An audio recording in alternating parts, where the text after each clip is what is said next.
আজকে কথা বলবো আসলে সলটের বিষয়ে। সলটের এত বাজে অবস্থা, এত হয়রানিমূলক হচ্ছে যে নভেম্বর মাসের 20 তারিখ থেকে এই মাসের 8 তারিখ পর্যন্ত প্রায় 18 থেকে 20 দিন হয়ে যাচ্ছে, একটা সলট পাইনি, 1%।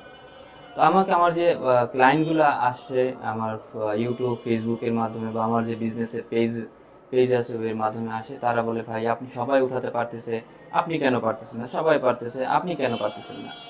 কিন্তু আমি তাদেরকে বুঝাইতে সক্ষম হচ্ছি না যে আসলে কেউই এখন পারতেছে না, কারণ স্লটের সংখ্যা, ভিসা ফি সংখ্যা অনেকটা কমিয়ে দিয়েছে। যেখানে 1300 ছিল, 1200 ছিল, সেখানে 700 600-তে আসছে।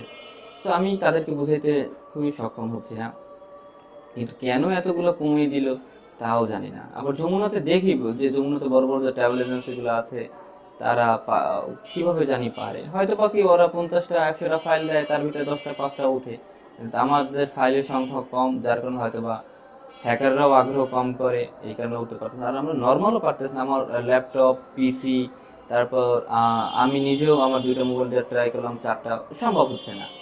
মানুষ, আমি যেহেতু এত 4টা নিয়ে বসে থাকি, সে আমি 15 দিনে পারলাম না, সাধারণ মানুষ কিভাবে পারবে? সাধারণ হতাশ হয়ে যাবে। তো সেখানে আসলে কেন এরকমের হচ্ছে জানি না, মেইল করার কোনো রেসপন্স পাই না। আহ, সাধারণ মানুষরা কিভাবে পায় না পায় আমার বুঝতে পারতেছি না। তো এভাবে যদি চলতে থাকে তাহলে মানুষ কিভাবে খায়া পড়ে থাকবে, কিভাবে ভারত যাবে, তাই না? আর একটা ভিসার উপর নির্ভর করে দুই দেশের বাণিজ্যিক, আহ, আমাদের দেশের ওই দেশের প্রত্যেকটা মানুষেরই একটা একটা প্রয়োজনীয়তা থাকে। আর যে যে ভিসাটা পাচ্ছে তার প্রয়োজনীয়তা সবচেয়ে গুরুত্বপূর্ণ, সবচেয়ে বেশি। আমার একটা পেশেন্ট, ওনার কিডনিতে সমস্যা, ও মাহারুল নাম। উনি আজকে 20 দিন হয়ে যাচ্ছে কোনো ভিসা পাচ্ছে না। এর আগে বারও উনি অন্য কেউর মাধ্যমে আবেদন করে, তো ওনার বাপের পাসপোর্টে, ওই মাহারুলের বাপের পাসপোর্টে একটু নাম সমস্যা ছিল, নামের সমস্যা ছিল, যার কারণে ভিসাটা দেয় নাই। ওরও দেয় নাই, আর মামার ছিল সাথে অ্যাটেন্ডেন্স, মামারও দেয় না, বাপ ছিল অ্যাটেন্ডেন্স, বাপেরটা তো দেয় না যেহেতু পাসপোর্টের সমস্যা।